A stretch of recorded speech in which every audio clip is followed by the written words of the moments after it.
Hello and welcome to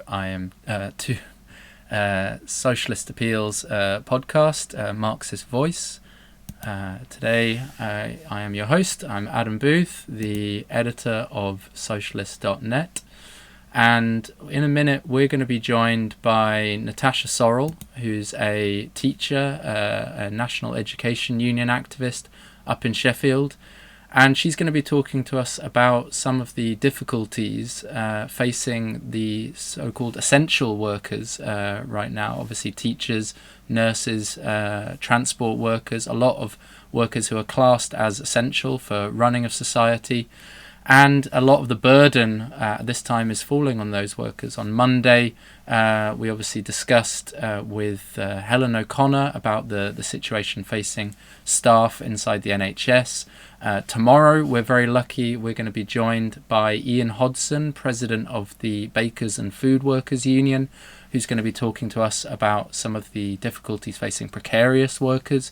But tonight we want to focus on this very vital group of workers, the essential workers, who are basically running the country at the present time in the middle of this pandemic, in the middle of this coronavirus crisis. Now, we'll have plenty of time for questions from the audience, so from our viewers. So if you're following us on YouTube or Facebook or Twitter, please get in touch with any of your questions on the social media channels. They're all over, always get this wrong, over there. Sorry. So you can follow us here at Socialist Appeal on Facebook, YouTube, Twitter, and of course the podcast Marxist Voice. So follow us on there and ask away with your questions, particularly on the YouTube channel, and hopefully we'll have time for those later. So without further ado, I will try and get Natasha on the line. Natasha, hello, can you hear us okay? Yep, hi, okay. Excellent, okay, we can hear you too. So Natasha, do you want to tell us a bit about then, as a teacher, some of the problems facing essential workers? Just to highlight it, actually, I'm just going to show the viewers a tweet which from a couple of days ago, showing the tube, the tube network in London absolutely rammed full of workers having to go into work, obviously to run essential services, and at the same time transport being closed down. It's surely it's a kind of a breeding ground for disease, putting a lot of people at risk. And we know from reports that we're getting in that a lot of these workers are not being provided with protective measures at work. Can you describe then some of the situation facing yourself as a teacher and other essential workers like yourself? Yeah, well, I mean, public transport's a major issue actually, and people are really concerned about this because where people don't have their own independent cars to get into work, they're still having to go in on the transport. And because the demand is slumped for transport, they're taking, they've shortened the routes, there aren't as many buses and other transports running, and so they're essentially forcing people into these overcrowded situations. And it's, very unsafe. People are at increased risk of infection, and I know it has been a big concern of people about how they're going to get there and then being put at greater risk. We had people really upset and anxious about it in our workplace last week. Everyone was asked to go in on Monday, and right after that lockdown was announced, of course. So public transport's a major issue, and I know it's worse in London actually. In Sheffield, the buses have been reasonably empty, but it's a big worry that people are really feeling, I think, at this moment in time. And on top of that, I think the speed at which the schools closed and things have been changing means there's not been a lot of planning, there's not been a lot of time for discussion with workers. So measures are kind of being rushed through and changed very quickly. People don't necessarily know where they stand. So people are being asked to come into work when they don't really need to be there. They're being worried about being there. So it's taking time for these things to be worked out, and of course that's leaving people in a dangerous situation. Like at my school, we were all asked, the whole staff body was in on Monday, despite the school being closed, and I know that's the case in quite a lot of other schools as well. And other workplaces are kind of grappling with this idea of how many people need to be in, and it's taking a lot longer. It's taken a good bit of time, I think, to negotiate between staff in the workplaces and management where that's happening, to keep people out of the workplace where necessary and safer. So yeah, like transport to work and who is in the workplace are big issues. And what kind of measures have been put in place for teachers to try and ensure safety within the school in terms of not just yourselves, but obviously the kids who are still having to come into school, the kids of essential workers, vulnerable children who require free school meals? What measures are being put in place in the schools themselves to try and prevent the spread of disease, because schools in a typical period must be a breeding ground, and yourselves as teachers must be at threat of these risks as well. Yeah, absolutely. It's been quite slow, I think. There's been loads of videos and wash your hands and that kind of thing in the weeks running up to the closures. But now that they are closed, I think the measures that have been put in place are at the minute to reduce the numbers. But I think because the government advice was so weak and varied when it first came out about what a key worker actually was, who fit into that role, the schools were expecting quite large numbers at the start of the week. We were expecting about 35, and I know that's the case in quite a few other schools across Sheffield, in other schools that I've spoken to. Now, the numbers have dropped as the week's gone on, but I think the measures they put in place were to just overstaff to begin with, to make sure that they weren't kind of overwhelmed by that. And that it's been quite vague, like, try and social distance, but you're going to be in a classroom. Now, even if you do social distance at 2 meters in a classroom, you're still in close proximity.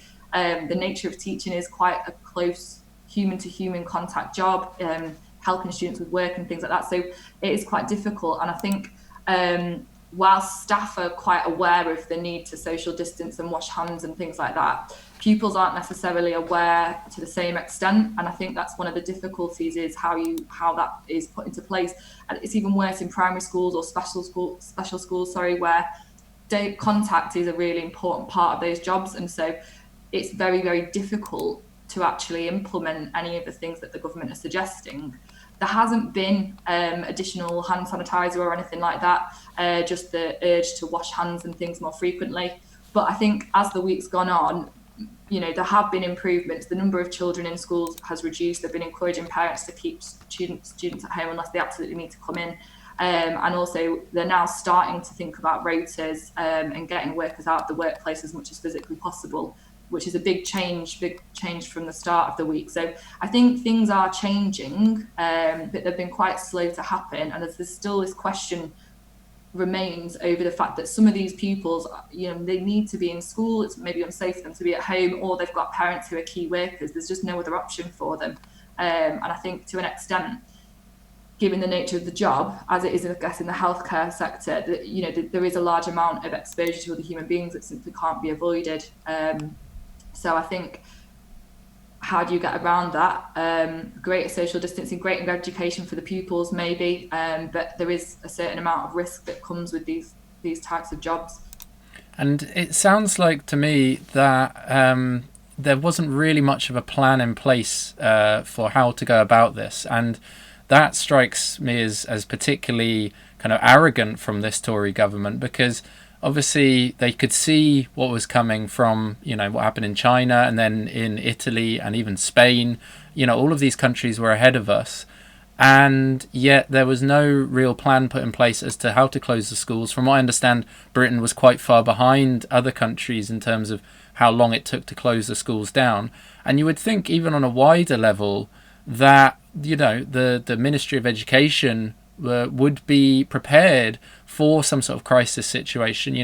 They often talk about gaming, certain economic crises and so forth in the Treasury. Why hasn't the Ministry of Education planned for the potential need to close down schools and what they would do with children and vulnerable children in that situation? Have teachers ever been prepared for anything like this? Do you think there was any plan in place, or was it very much a knee-jerk reaction?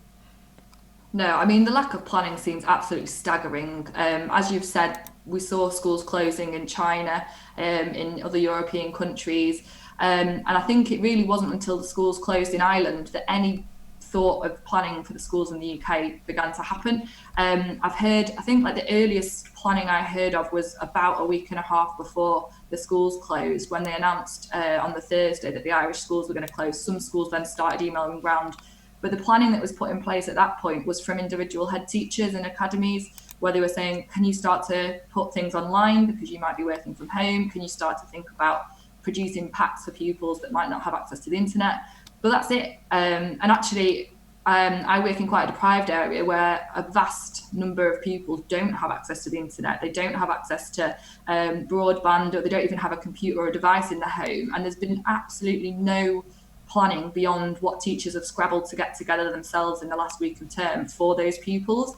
And this is only going to broaden the gap that already exists between the pupils that have and the pupils that don't. So those who have access to these kind of resources are going to be able to carry on with their education. Those who don't are going to fall further behind because they're not getting any intervention or support. They're getting some packs posted home at the best. And that was done from teachers in the last week going into overdrive, as well as carrying on teaching the normal lessons, also trying to produce extra stuff that could be sent home. I think it is really shocking. I know in the healthcare sector, they've been planning for pandemics like this for years. And I know this is quite anecdotal, but my dad works in a care home, and he told me that as early as 2012, they were having meetings with the local authority about how to plan and prepare for a pandemic, what different sectors would be pulled in for, what different workers will be converted for. And that hasn't happened in the slightest in education, or if it has, none of it at all has been communicated to us, and nor has it felt like that's been in place. It's been a real scrabble to quickly lend laptops out or get things prepared. And you sort of said, why is that the case? I mean, to me, it seems the greater privatisation that's happened in the education sector means there is no local authority control in a very large number of schools. And so the coordination of a national plan for something like this to happen will be very, very difficult due to the fact that schools are controlled by disparate academies who have very little, if any, connection to one another at all. And it means the sharing out of resources is incredibly limited. And as I was saying, who does this affect the most? It affects the pupils from the poorest backgrounds who don't have access, who don't have any support network, who are being kind of left to their own devices to try and have a go at some work that's set for them. So it has been ridiculous. And the fact that the government didn't even start to put things into place, even if it would have been a bit more rushed when the schools in China and the rest of Europe closed, is also just a huge oversight of just ridiculous proportions. They knew that this was going to come at a certain point. They were sort of saying way before this, look, in the UK, we're only 3 weeks behind Italy, or whatever the prediction was. And yet nothing was put into place. It was just sort of speculation. It's been left up to individual teachers and leaderships in schools to deal with. And I think one of the things that is also a bit of a contradiction, I guess, is what we've discussed earlier in the week as well, where you're seeing a lot of non-essential businesses trying to keep going in terms of production. A lot of the bosses trying to basically maintain their businesses in order to, basically putting profits before lives.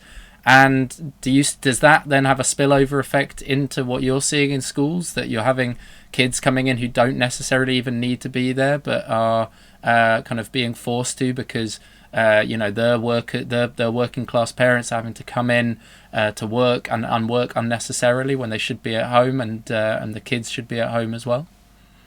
Yeah, especially Monday. I think on Tuesday, when they made that announcement about the more severe lockdown measures, a lot of businesses started to shut then. But on Monday, they were facing the prospect of a lot more students, and there were over triple the number in schools at that point. And it was because, just shops were staying open and parents had to go to work. I went into a shop in Sheffield on Sunday, and the guy there had a child in my school, and he was saying, like, well, they're telling me to come in, what can I do? I need to send my kid in, I have to come to work, I can't not come, otherwise I'll face disciplinary action. And I think a lot of businesses did try to stay open earlier in the week, and have since, with the closure of like Greggs and McDonald's and the pubs and things, that's kind of almost been enforced a little bit more. But before that, businesses were definitely trying to keep things open for really non-essential things, and it was the kids that were then going to have to come into school and be taught and put more people at risk to keep those businesses open. And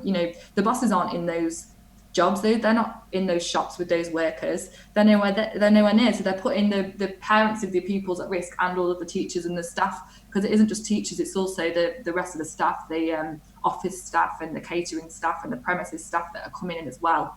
all of those people were put at risk to keep these businesses open and to keep them, gaining greater profits. And I think that's definitely something that's been seen throughout this whole crisis, is them putting profits over people the whole way. And I guess you can see how all of these things interact, right? Because if the the non-essential work, businesses are staying open, and then workers in those industries have to go into work, that puts pressure on the transport system that you guys, the actual essential workers in actual essential services, need to be using. So that puts you at risk. On top of that, obviously, it's only today that they finally come out with an announcement about self-employed workers and people who are not covered by a regular contract, regular wage. So they've obviously been having to go into work as well. So you can see how, I guess, it all interlinks, and the more pressure they're putting on the kind of profitable bits of the economy, the workers who are producing profit for the bosses, the more that puts at risk the children in the schools and the teachers and those in the essential sectors. So I guess it's all interlinked in that respect. Obviously, yourself, you're an NEU activist, an activist with the National Education Union, and you mentioned how this is also linked to some of the kind of erosion of education we've seen over the last years and decades even. What is the NEU kind of campaigning for in amongst all of this pandemic, in amongst this crisis? Is there specific demands relating to the crisis itself, and also then linking it back to bigger conversations? Because obviously in the NHS, this is opening up all sorts of question marks about underfunding, around privatisation, around outsourcing and so forth. And you kind of hinted at the similar conversations are happening now in the education sector. So what kind of things are yourself and other activists, teaching activists, campaigning for at the present time? Yeah, well, I think unfortunately it's not going quite as far as questioning the privatisation just yet. I think a lot of the demands to begin with have been centred around the safety of staff and pupils and parents. So a lot of the demands have been around minimising the number of students, ensuring safety for staff, making sure vulnerable staff are out of the building, those kinds of demands, and also thinking about those with children, trying to kind of minimise their contact in schools.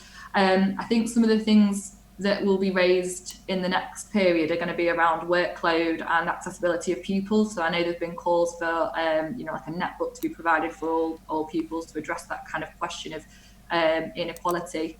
But I think it's raising questions around workload as well, and how those conversations and how workers interact with management, which is a really important step, because over the years, through privatisation and the academisation of schools, teachers' professionality has been eroded massively, and the trust between workers and the management has completely disintegrated, to the point that you see in, teachers being mandated particular tasks to do, not really having a say over curriculum or any of the policies that are taking place. It's all kind of this top-down situation from academy chains and from the tops of those, where there's just no trust in people. And I think those kind of questions are starting to be raised now, because it's a question of not having a worker in the workplace to physically be able to look over them with like really harsh accountability measures or overly onerous things. And I think those are the kind of things that immediately, I think, will be brought into question, and about how staff are incorporated in decision making, and how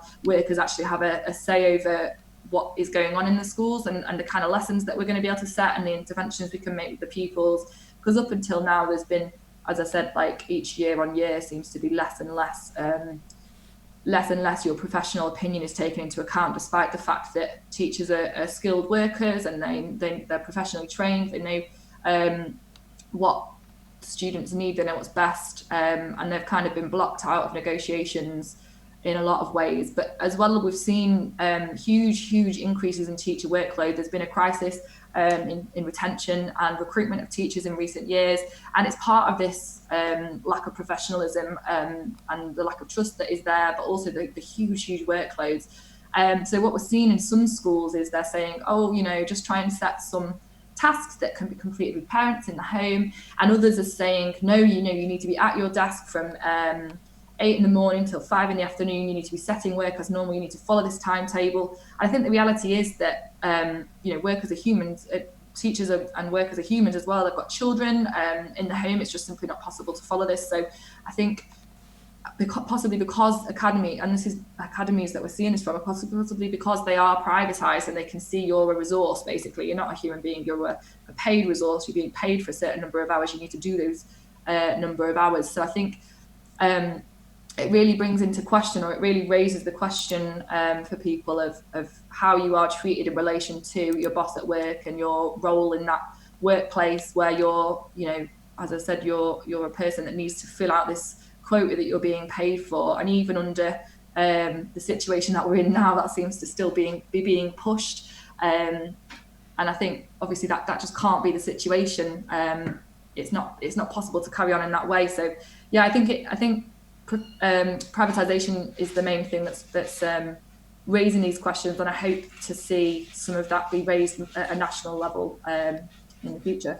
And one of the other things you've kind of hinted at there as well is basically the inequalities of society in general are being reflected in education. And because, presumably in this period, I've heard some people saying, well, there shouldn't be lessons at all, because otherwise the people who have access to private tutors and so forth will do better.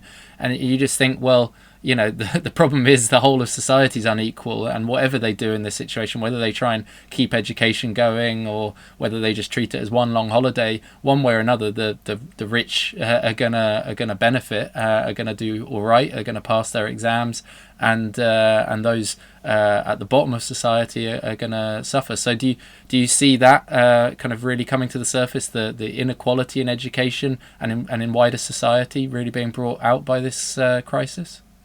Yeah, 100%. It's awful. There's a few things that raise from that. Firstly, generally, the kind of impact that will have on the people who are generally poorer. But I think you mentioned exams specifically, and that is going to be a huge thing that's going to affect our year 11s and the generation of students who are in that year group for the rest of their lives, because the government, with no plan at all, just went, oh, exams are cancelled. So the anxiety and the pressure that's been put on all of the people who've been preparing for those exams, firstly, is huge. Secondly, they're kind of saying, oh, maybe teachers will be making that decision for themselves. So those people who have got a drive and potentially can see what career they want to go into, maybe they've got families at home that are caring and supportive and are pushing them, or that have the time and they're not still in work, or kind of got that push behind them, and have the money to keep on going with maybe private tutoring online, or have parents who have got the time to sit at home and go through work with them, are obviously going to be able to still submit work to their teachers to be marked, that can be accounted and go towards the grade. Not everyone has the access to that though, and so the way that they've gone about cancelling the exams is also going to massively increase the inequality that people are facing, and obviously generally pupils who aren't going to get access to these computer lessons and things at home, they're going to fall further behind. It is just exacerbating the situation that already exists in society. And you're right, you can't just say, right, we're going to have no education at all, because the problem isn't to then reduce everybody down to the lowest level. It's to bring those who weren't getting the same kind of access up to the top with those who have got the best kind of education. And I think that's that's not being looked at seriously, and it does raise that question, like, why do we have a system in this country where pupils are set up to fail from the day that they are born? Essentially, if you're not born into a family where you've got the resources and the parents with time to hand, that's it. The whole future of your life is decided. And I think it raises the questions around high stakes testing and the way that we test people and then determine their life worth on a couple of grades, and you can only get certain jobs based on those grades, so then your life as a worker is dependent on that. And the whole system of competition and what type of job you have, and being dependent on the wealth of your family at the point of birth is raised to question, but also I think points out the real inequality that exists completely from day one here. Thank you.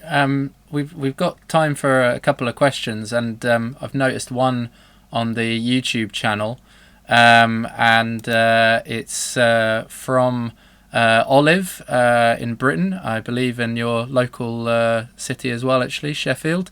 And she asks about the kind of the mood amongst the workers, saying that pointing out that there's been kind of walkouts, sorry, and wildcat strikes and things like that in other sectors, where workers are under threat and are not being provided with protective measures and so forth.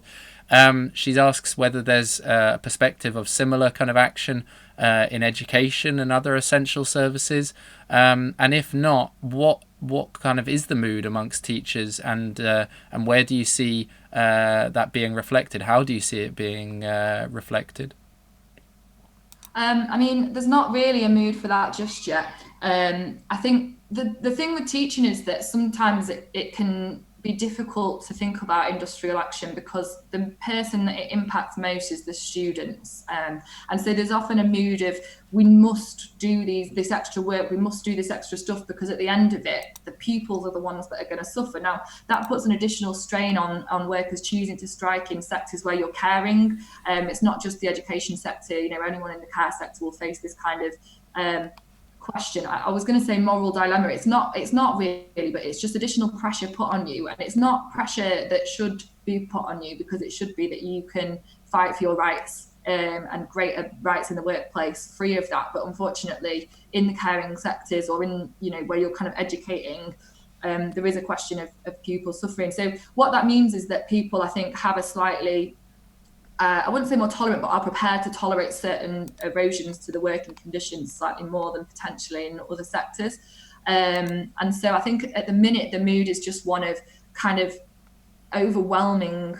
Everything just feels quite overwhelming at the minute. We're being asked to suddenly get used to teaching online. Don't forget, not all teachers are brilliant with the internet. Not everybody has broadband in their home. Just because you're a teacher doesn't mean you have a computer at home. So one of the things that was done when we first went out of school was making sure that teachers actually had computers that they could take with them. Now, there's huge inequality in terms of like what people can do, and the expectations from school is still largely the same on quite a lot of people.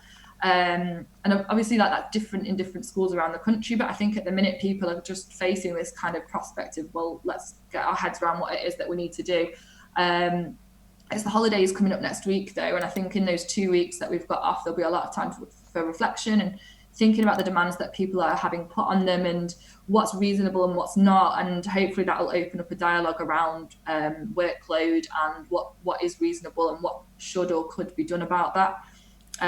So actually on this question of workload, Olive actually asks a follow-up question saying how under the Tories over the last however many years, 10 years that they've now been in power, unbelievably, there's been a greater and greater emphasis put on exams over coursework and this kind of hoop jumping for kids to this constant exam after exam, test after test. Has that created a worse situation in this during this kind of pandemic for yourself and for the students?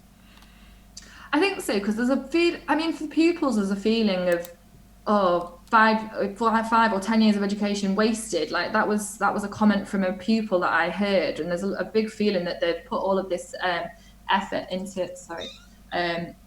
energy into things that are going to take them somewhere, and now because that was the only chance that they had to prove themselves in the world that we have at the moment, there's quite a lot of people feeling disheartened because of that. So it's not, it's difficult because if coursework had been in place, people might not feel like everything they have is rested on the exams that have now been cancelled. And also there might have been a lot more, not like independence, but project type work that pupils could kind of go off and do. And there's just none of that exists now because it's all been got rid of. It's all just revision, and I suppose that's leading to the greater workload that we're seeing, because it's like, well, you can just set more exam questions, you can sort of set different tasks that can be done at school, that would have been done at school that can be done at home, things like that. So yeah, I think it has contributed to greater workload, greater stress on children, probably greater stress on parents who are having to work their own jobs at home and at the same time educate students and meet these tasks that have got time deadlines on them that teachers are having to set. So it's overall just, yeah. And it sounds like it's also putting stress on pets as well, from what I can hear in the background there. So it's not just the humans who are suffering during this crisis.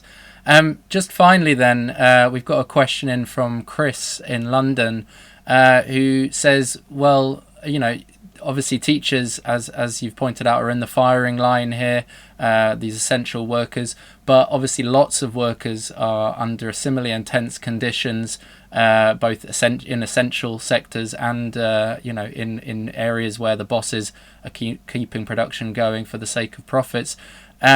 What would be your advice as a socialist, as an activist, a trade unionist, for workers in general who are facing these kind of intense pressures? How can we fight back against these things? Yeah, that's a really good question. I think the most important thing is to be unionised or united in the workplace.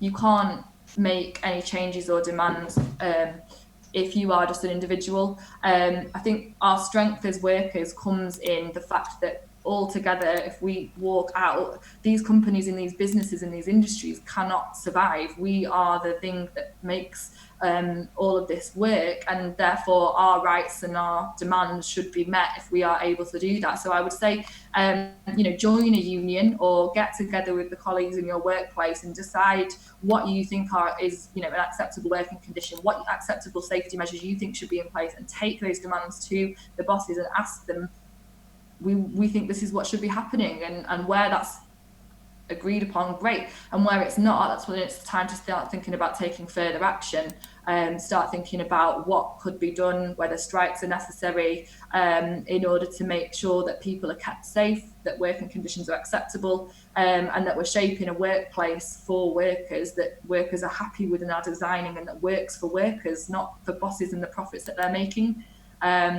And of course, I think that's the most important thing that we can do, because that helps us to realise that actually we are the turning force of society. It's us that are keeping this country going. I mean, me less so as a teacher, but more so those in other key sectors. And it should be us who decide what that society looks like. It should be us that decide what our workplaces and our working conditions are. It shouldn't be up to some boss who's not even attending work, or who's teaching from afar, or whatever job it is that they're in, to put pressure on workers to do things that they're uncomfortable with, or that are completely unnecessary in this situation. Our strength comes in the numbers that we have, and we should be demanding better, because it's our society. We're the ones that run it.